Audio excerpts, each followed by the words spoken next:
back, viewers. You're watching WION World One. This is World DNA, the show that gets you ahead of the rest. I'm Shivan Chana.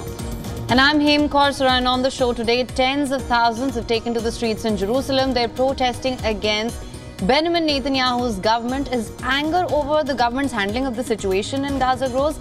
Exemptions that were granted to the ultra-Orthodox Jewish men from military service. That has further stoked tensions as well. Now, how will this play out on ground? And all you need to know about this, we'll discuss that on the show today. Also on a World DNA today, in Turkey, the polls on Sunday have positioned Istanbul Mayor Ekrem İmamoğlu as President Erdogan's main rival. This as Erdogan and his party were dealt a massive blow in a nationwide local war. How will things play out going forward? We will explore this on World DNA today. Let's get you started with the headlines. The United States and Israel are expected to hold a virtual meeting today to discuss the Biden administration's alternative proposals to an Israeli military invasion of Rafah.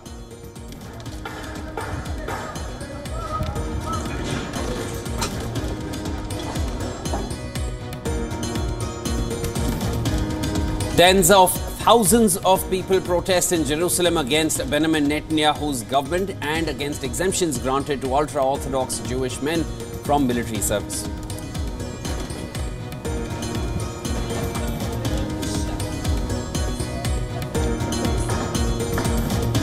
Turkey's main opposition party deals a blow to Recep Tayyip Erdogan's rule with a sweeping victory in local elections, maintains control of major cities, including the capital, Ankara and Istanbul.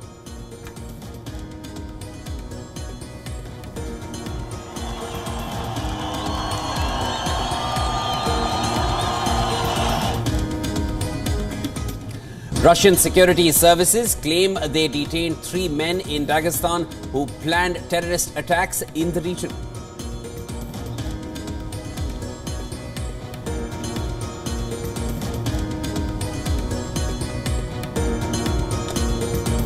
Delhi Chief Minister Arvind Kejriwal to be presented in court as his ED custody in the Delhi excise policy case ends today. The probe agency had sought 7-day custody, but the court said he has to be produced before the court on the 1st of April.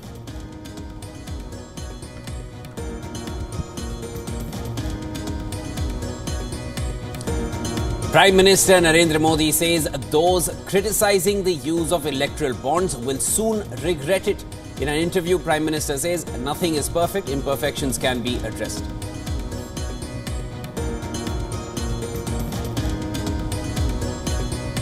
It is the third time lucky for Yannick Sinner. The Italian beats Grigor Dimitrov in straight sets to clinch his maiden Miami Masters title.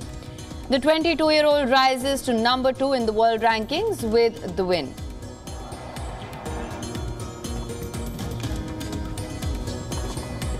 Games and match.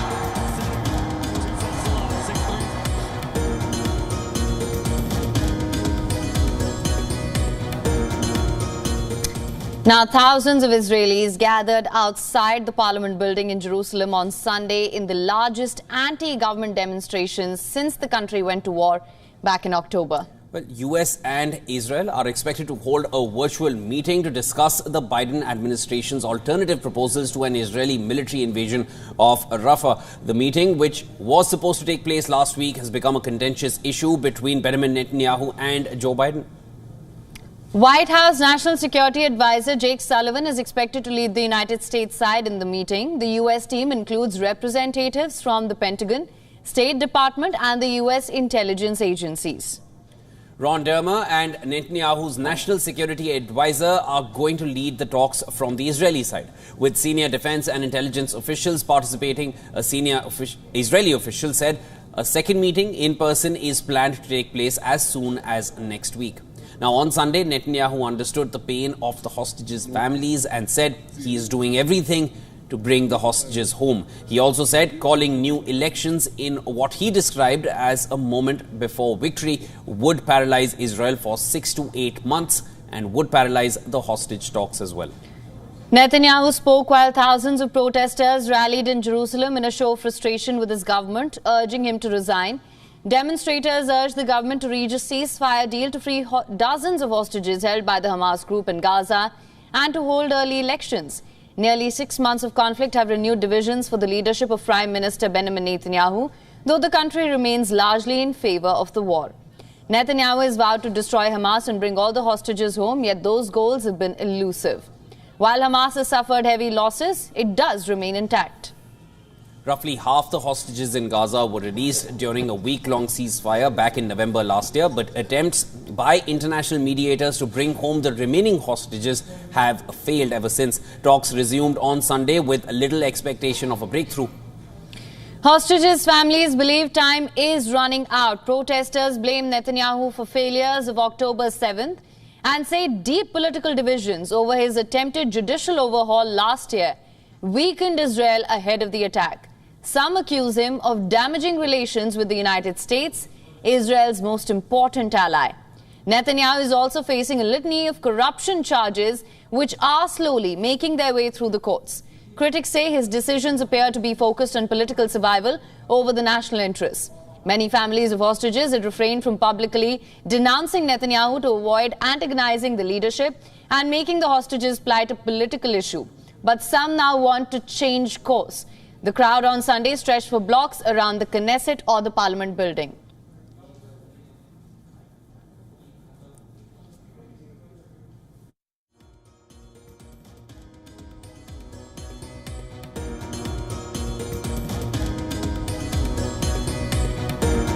The organizers vowed to continue the demonstrations for several days hereafter. They urged the government to hold new elections nearly 2 years ahead of schedule. Thousands also demonstrated in Tel Aviv.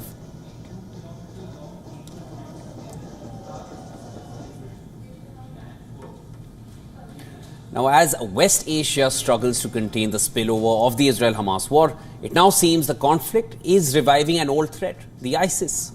Now, the recent attack on a Moscow concert hall and the ISIS call for more such attacks, it's raised alarm across the world, Shivan.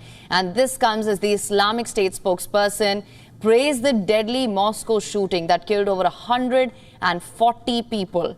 In a 41-minute-long audio speech, Ansari called for more violence in Mozambique and the Philippines. He also sought to exploit the conflict in Gaza to mobilize and radicalize new followers. Analysts now believe the group has a growing focus on Europe. The Moscow concert hall attack was claimed by Islamic State through its Afghanistan-based affiliate ISIS-Khorasan. The ISIS-K, as they're known, emerged in late 2014 as a breakaway faction of the Pakistani Taliban after the Taliban assumed control of the country in August 2021. The ISIS-K gained a new life. Now, since the war in Gaza began, ISIS has focused on qualitative, low-cost operations in their traditional areas of influence. Reports also suggest that ISIS-K is able to recruit, train and deploy operatives outside Afghanistan for orchestrating attacks. Western intelligence services have also reported that the IS had launched a major recruitment drive last year. Experts believe that ISIS is banking on the Israel-Gaza war and the public outrage it has generated across the Muslim world. Countries have now raised their alert warning as the ISIS threat becomes rampant. For instance, France has issued its highest national security level warning ahead of the Summer Olympics this year.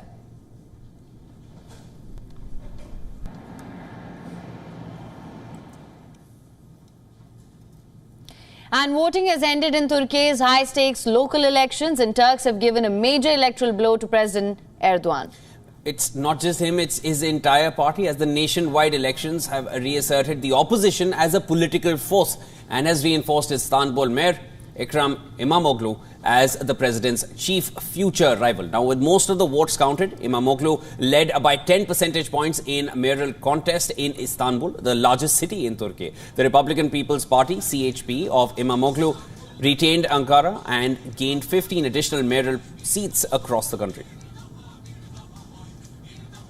İstanbul'un bu akşam. Just as Istanbul gave us this historical message this evening, it also gave it to the government officials. The instruction given by the nation is that those who are elected to serve will respect those who are elected as well. İstanbul'a hizmette. Now, it is the biggest setback for Erdogan and the AKP in their more than 20 years in office, and it may herald a shift in the divisive political climate of the nation. Erdogan described it as a turning point in a speech just after midnight.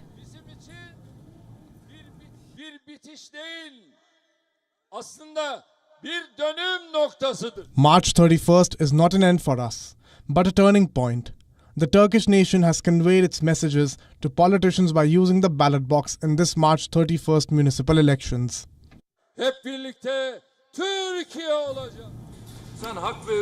Erdogan had served as mayor of his hometown Istanbul in the 1990s and had run a vigorous campaign ahead of the municipal elections, which analysts saw as a test of the opposition's resilience and his level of popularity. Now, another setback for Erdogan came when hundreds of supporters in Ankara waved party and Turkish flags during a speech by the re-elected CHP mayor Mansur Yavaş, who easily defeated his AKP opponent.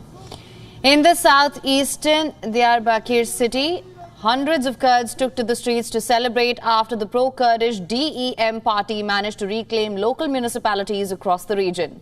Erdogan's government has cracked down on Kurdish parties since the 2015 collapse of a peace process to end a decades-old insurgency by the outlawed Kurdistan Workers' Party. Controlling big cities like Istanbul and Ankara is important for political parties and their budgets, as it means having a say over financing, contracts and job creation, which helps parties boost their popularity on the national stage. Moreover, it is also important for Erdogan to arrest the rise of his rival, Ekrem İmamoğlu, who could likely contest in presidential elections later.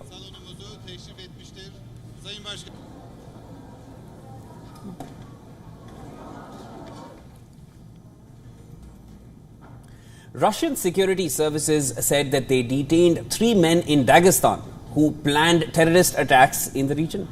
Now, the country's anti-terrorist committee said suspects were detained during raids and weapons and ammunition were found at apartments as well. Footage released by the broadcaster showed a heavy security presence around a raided apartment. In a statement, Sergei Melkov, the governor of Dagestan, said there were no casualties during the raid. He added that the suspects were detained after security measures were upped following last week's attack on a suburban Moscow concert hall that killed 144 people.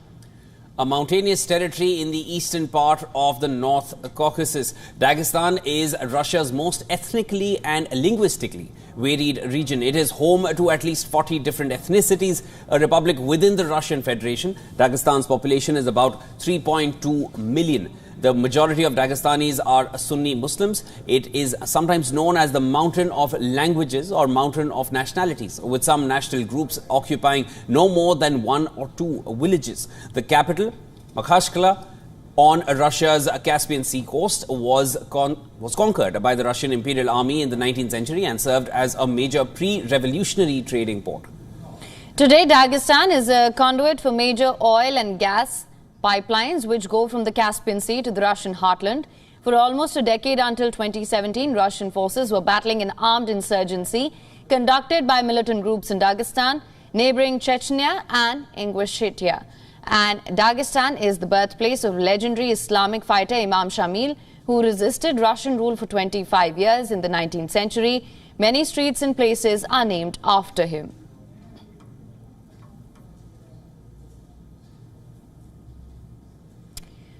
Let's shift our focus now. Ukraine. It could get its big guns ready to fight the Russian forces after a long period of ammunition starvation. And although it may be a while as countries are redrawing their plans to supply much-needed arms to Kiev, one of them is France, that has announced it will give hundreds of its old armoured vehicles and surface-to-air missiles to Ukraine. The French defence minister has said his country is working on a new ammunition aid package. This will include old but still functional French equipment.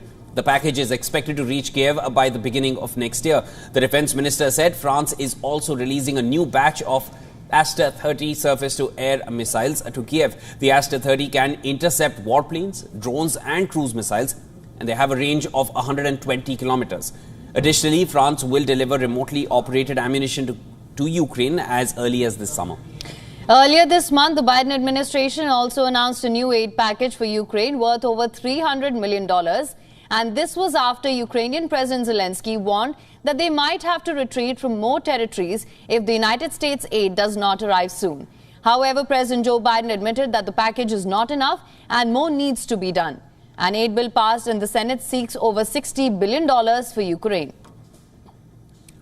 Washington is the largest provider of military assistance to Ukraine. As of now, total security assistance provided by the US since the start of the war is around $44 billion. However, the war in Ukraine has evolved, and so has the demand for weapons, although one emerging bright spot is the small but fast-growing defense industry within Ukraine. The effort began over the past year as the United States and Europe strained to deliver weapons and other aid to Ukraine. The Ukrainian government budgeted nearly $1.4 billion in 2024 to develop weapons at home. This is 20 times more than before Russia's full-scale invasion. However, the defense sector is largely constrained due to lack of money.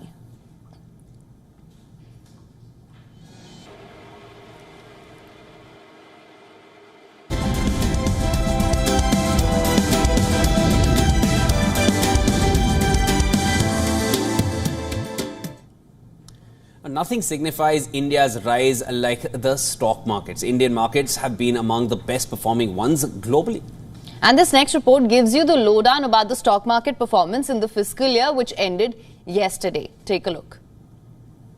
India's stock markets had a record-breaking financial year which ended on March 31st. Its market indices, the Sensex and the Nifty, have outperformed peers in the UK, Europe, China and South Korea. Increased weightage of India in MSCI indices, secular growth outlook, supportive macro, expectation of policy continuity, and financialization of savings helped turn India into a global investment destination. In the last fiscal year, the Nifty soared nearly 29%. It surpassed 19,000 points in June before rising to 22,000 points in January. The Sensex, too, had a great run in the recently concluded financial year, breaching the 73,000 mark. The Sensex experienced its best financial year in the last 5 years, rising by 25%. Moreover, the market capitalization of companies on the Bombay stock market and the National Stock Exchange crossed $4 trillion for the first time. But domestic Indian indices lagged behind the Nikkei, Nasdaq Composite, and S&P 500 during the April-March period. The Citi research also showed that a lot of investors struggled with stretched valuations, leading to some money staying on the sidelines. But the overall picture looks good. A lot would also depend on the general election results and its aftermath. Bureau Report, WION The World is One. And Japan's economic outlook remains uncertain, with mixed signals emerging from a recent central bank survey. Well, the survey showed a surprising surge in sentiment among large non-manufacturing businesses. Their confidence index reached the highest level since 1991. However, the picture is not entirely rosy. Sentiment among big manufacturers dipped for the first time in 4 quarters. This decline is partly attributed to disruptions in auto production. Manufacturers, however, plan to increase capital expenditures by 4% in the coming fiscal year. And despite the robust capital expenditure offsetting weakness in consumption in the final quarter of last year, projections for the first quarter are less optimistic. Rising living costs are dampening consumer spending, while output disruptions weigh on industrial production. The stakes are high as the business sentiment and corporate spending appetite are pivotal factors in sustaining Japan's economic momentum. The Bank of Japan will be closely scrutinizing this data at its upcoming meeting on the 25th and 26th of April. They will release updated forecasts for growth and inflation, and these figures will be crucial in determining the future of interest rates. While the Bank of Japan ended its negative rate policy last month, further hikes are likely to be slow and cautious due to the mixed economic signals and ongoing global uncertainty.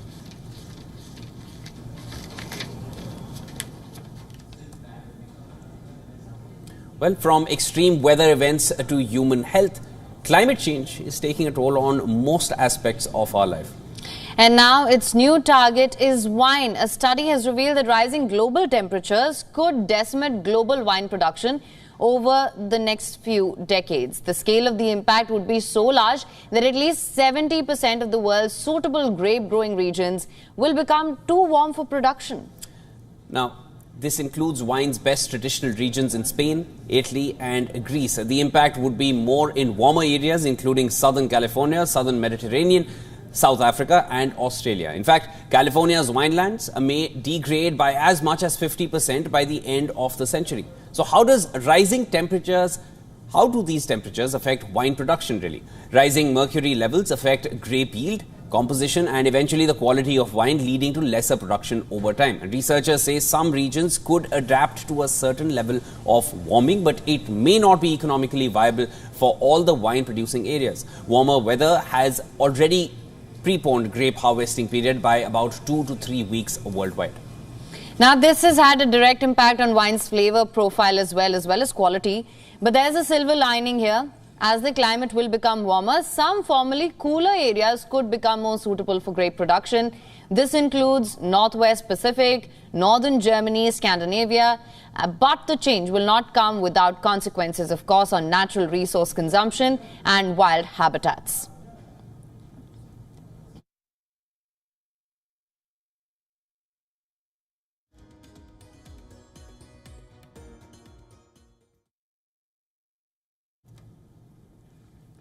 And of course, let's also take a look at the Easter celebrations in Germany, where people participated in the 36th edition of Egg Throwing Challenge. Well, from teenagers to adults, all took part to break the previous 73 meters record. Take a look at this one.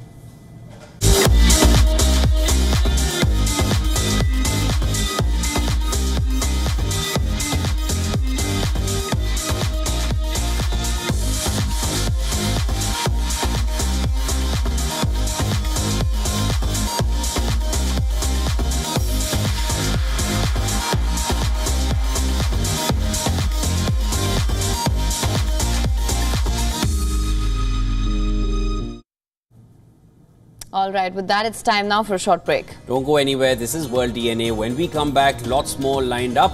Delhi Chief Minister Arvind Kejriwal's custody ends today. This after Delhi's Rouse Avenue Court extended his Enforcement Directorate custody till the 1st of April. The Enforcement Directorate is expected to ask for another extension. We'll get you the latest updates. Also, on the other side, India is saving its citizens from being tricked into a cyber fraud in Cambodia. The Indian government said that it's rescuing Indians who were lured into employment in Cambodia. All details on the other side. Do stay tuned.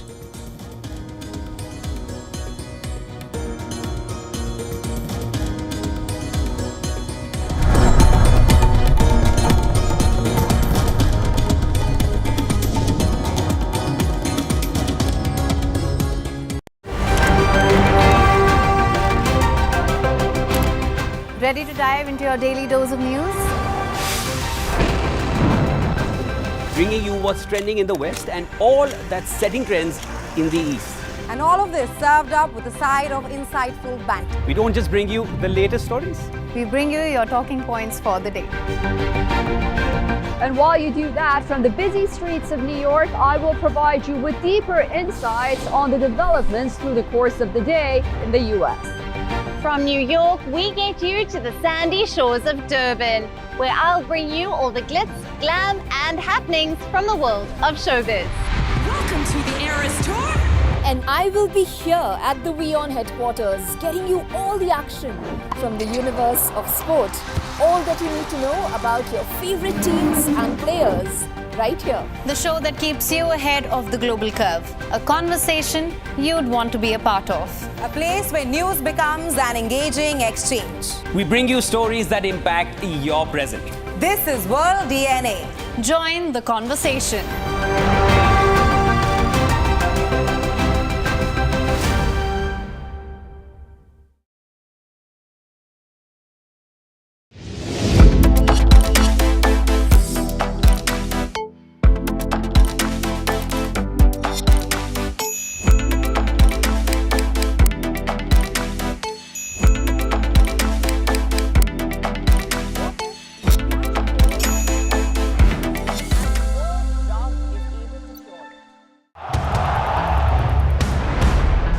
Everyone loves a contest.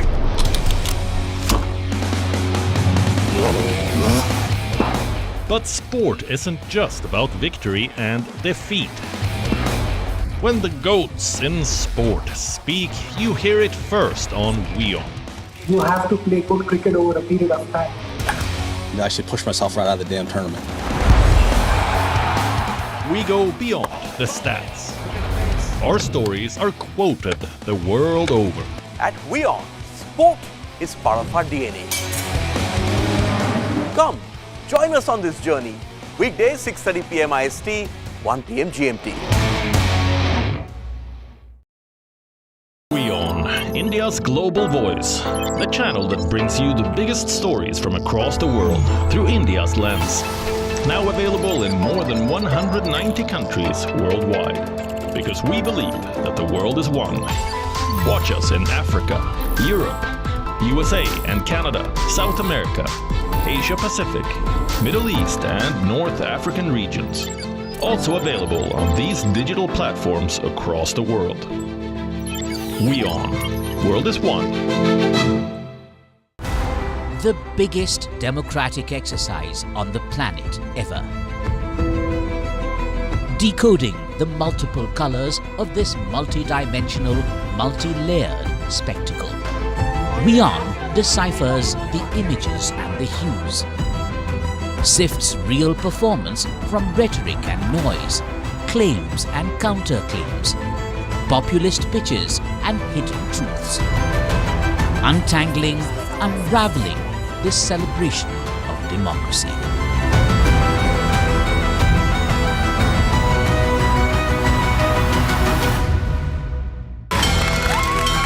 From the bustling trading floors of Wall Street to the vibrant exchanges of Asian stock markets, WION breaks it down for you to make sense of what's happening. As we reveal the key factors behind events, strategic battles, and the game-changing business decisions that shape the world. We bring you all of this and more on World Business Watch.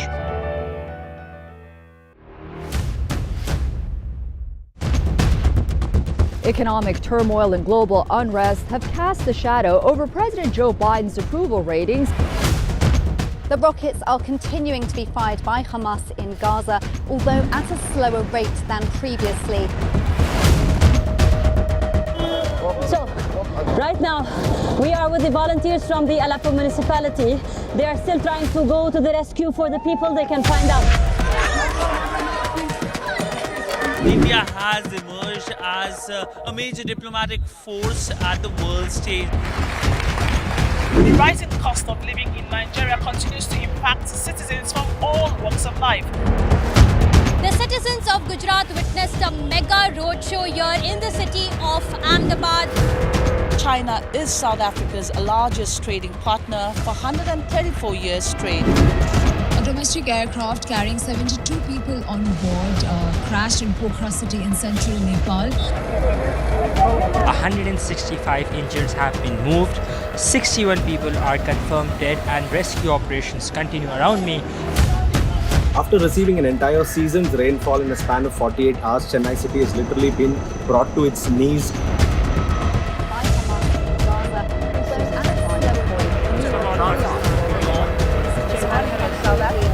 For WION, World is One.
All right, welcome back to World DNA. Thank you so much for staying with us. Of course, so far on the show, we've covered what's happened in West Asia, where thousands are out on the streets in Jerusalem. They're asking for the resignation of Prime Minister Benjamin Netanyahu. There is growing anger within the borders of Israel and beyond as well. How will this play out going forward? That is something that, of course, we will keep tabs on. Another effect of the war ongoing in West Asia is the revival of ISIS, which is raising alarms all over the world. We brought you the complete report on that. As of now, there's lots more to track in the Indian political scenario in the next half hour of World DNA. Let's get you started with the headlines.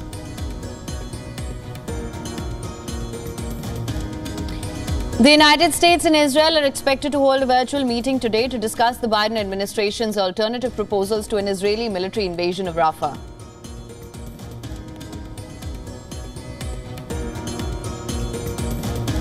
Tens of thousands of people across Israel joined the families of hostages who protest against the government and call for the removal of Benjamin Netanyahu.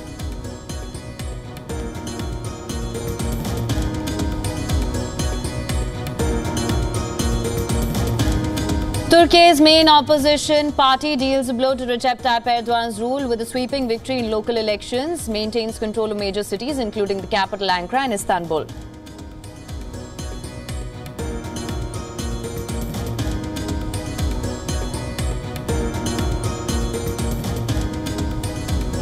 Russian security services claim they detained 3 men in Dagestan who planned terrorist attacks in the region.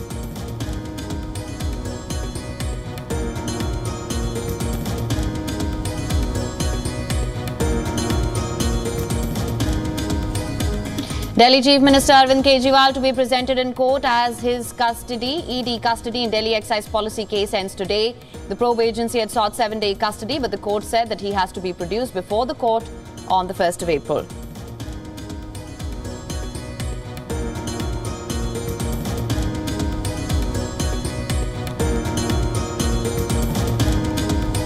Prime Minister Narendra Modi says those criticizing the use of electoral bonds will soon regret it.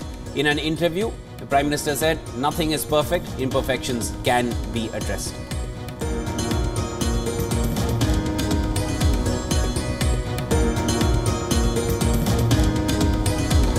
Germany's Stefan Jäger wins his maiden PGA Tour title in his 135th attempt. The 34-year-old managed to hold off world number 1 Scotty Scheffler to reign supreme at Houston Open.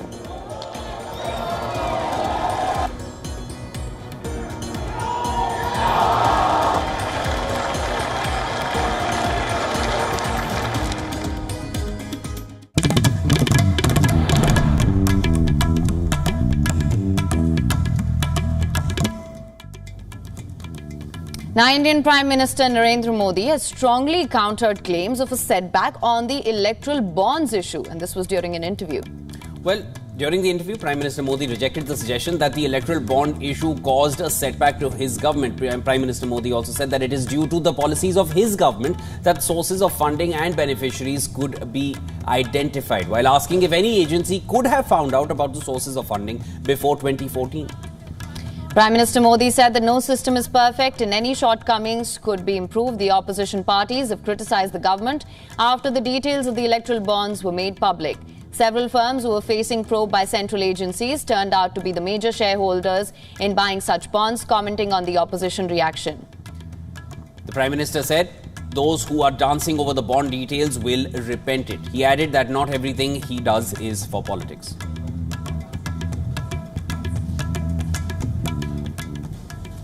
Well, for the upcoming general elections, India's Bharatiya Janata Party, the BJP, is upbeat in its campaigning, especially in North India. But not so much in a crucial North Indian state, that's Punjab. The party in the state, it's increasingly hamstrung by the fact that it has not had a good run so far, and in the last general elections in 2019. The BJP, in an alliance with the Shiromani Akali Dal, won 4 seats on its own. The party had won 2 seats. The BJP's alliance with the SAD ended in 2023, and since then the party is looking to strike a winning note in the state. Now, as part of its strategy for this, it is banking on defectors from other parties, mostly from the Congress. for this year's elections in Punjab that are due on the 1st of June. The BJP has so far fielded 6 candidates for the 13 Lok Sabha seats from the state. 3 happen to be people who have switched sides and 2 are from the Congress party. They include Praneet Kaur, the wife of former Punjab Chief Minister Amrinder Singh. Praneet Kaur is a new BJP entrant fighting for the Patiala seat, the same constituency she represented for the Congress earlier. Similarly, another former Congress member who has entered the BJP is Ravneet Singh Bittu. Bittu is a 3-time Congress MP and grandson of former Punjab Chief Minister Beyant Singh. He will be contesting from Ludhiana. Frustrated by its inability to hold back its leaders from joining the BJP, the state Congress is accusing the BJP of not being able to find its own people to contest the polls. One of the most noticeable Congress switch to the BJP was in 2021 when State Chief Minister Captain Amrinder Singh floated the Punjab Lok Congress and contested the 2022 Assembly polls in alliance with the BJP. The following year, former Punjab Congress President Sunil Jakhar also moved to the BJP. Jakhar was miffed with the Congress for not making him Chief Minister after Captain Amrinder Singh had resigned. Now, currently Amrinder is a member of the BJP's National Executive, while his daughter Jayinder is a member of the State Campaign Committee. Sunil Jakhar is now the Punjab BJP chief. A string of other Congress leaders followed Captain Amrinder and Jakhar's footsteps. And if reports are to be believed, more leaders are waiting to follow suit, with the BJP resembling the Congress in the state.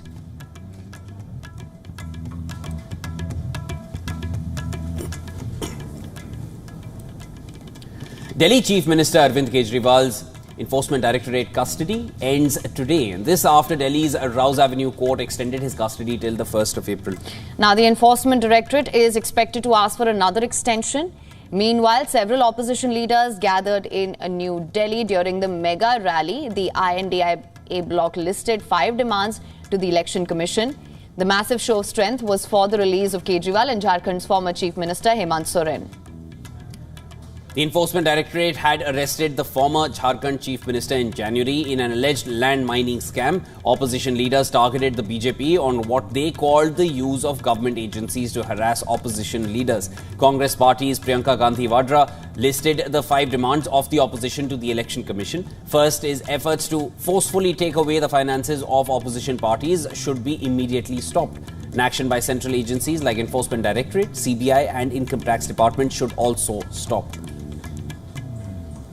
The opposition alliance also demanded a formation of special investigation team that will investigate the electoral bond scheme, and this team will be monitored by the Supreme Court. Now, the rally was against what the Congress called the dictatorship of the BJP-led central government, with opposition leaders' arrests being a key point. Opposition leaders including Rahul Gandhi, Akhilesh Yadav, Sharad Pawar, Uddhav Thackeray, Mehbooba Mufti and Tejasvi Yadav took part in the rally. Among the leaders present on the stage were Delhi Chief Minister's wife Sunita Kejriwal and former Jharkhand Chief Minister's wife Kalpana Soren. This was the first time both of them were together on one political stage.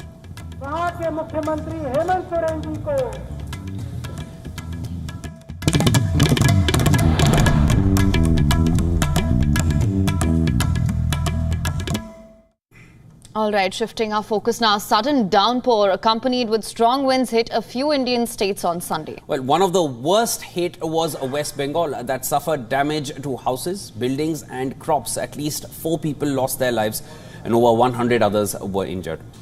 Now, visuals from West Bengal's Jalpaiguri district showed damaged houses, uprooted trees. Strong winds had devastated many parts of the district, along with many areas in neighboring Mainaguri. State Chief Minister Mamata Banerjee said personnel of the civil administration, police and disaster management have been deployed for the relief works.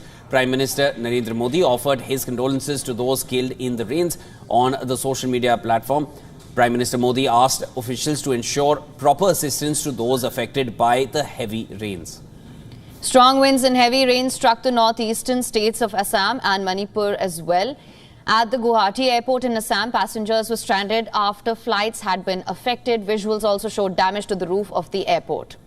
According to officials, several homes were damaged and major damage has also been caused to livestock shelters and standing crops. In Manipur, the storm led to many power disruptions in many areas. State authorities said they were evaluating the damage and the victims will be provided with relief material.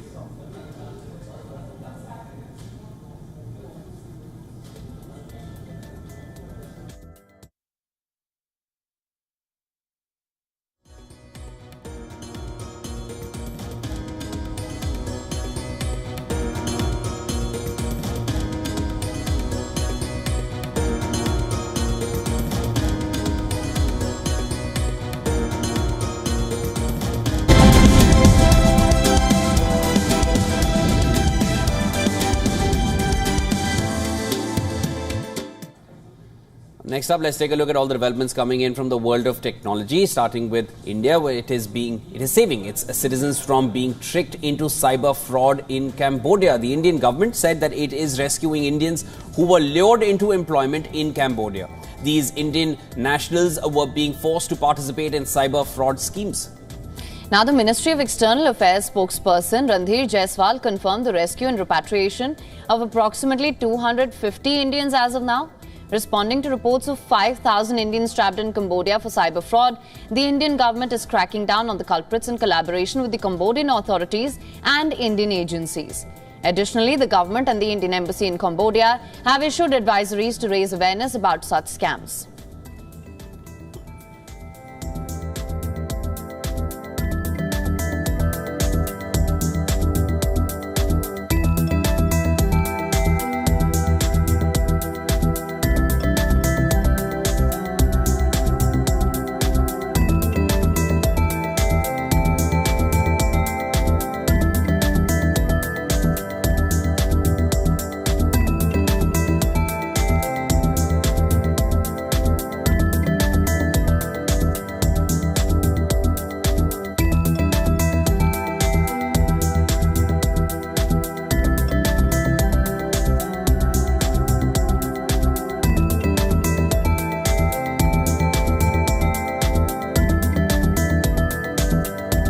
According to reports, Japan and the European Union have agreed to begin discussions on collaborating for advanced materials in next-generation chips and batteries. EU Commissioner for Innovation and Research, Ilana Ivanova, stated in an interview that establishing this dialogue would be mutually beneficial.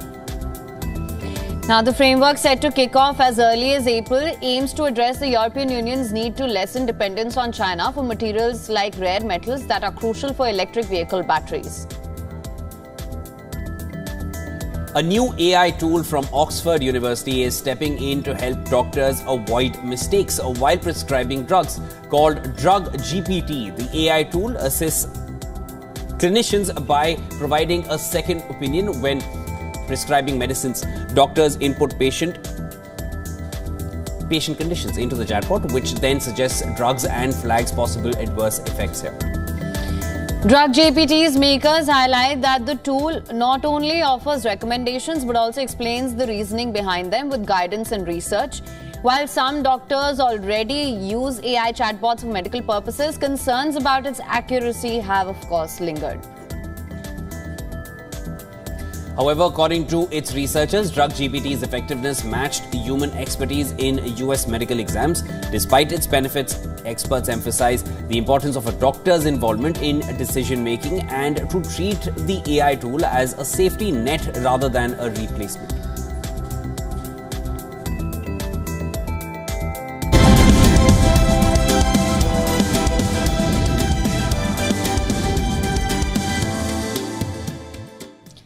Let's now get you stories that are making headlines in the world of sport, beginning first with tennis.